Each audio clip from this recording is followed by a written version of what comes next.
የፌዴራል ትራንስፖርትና ሎጂስቲክስ ሚኒስትር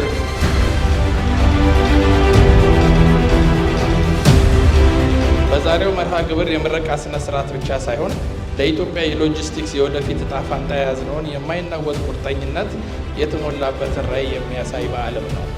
የወጣት ኢትዮጵያ ሴት ሎጂስቲክስ ባለሙያዎች የስልጠና መርሃ ግብርን ያጠናቀቃችሁ በዛሬው ዕለት የምትመረቁ የመጪው ዘመን የሎጂስቲክስ ኢንዱስትሪ ዘዋሪዎች በድጋሜ እንኳን ደስ ያለ። ስልጠና የሙያ መድረክ ብቻ ሳይሆን የተለያዩ ባህሎች፣ ቋንቋዎችና እሴቶች የተገናኛችሁበት ትንሿ ኢትዮጵያ የታየችበት መድረክ ነው።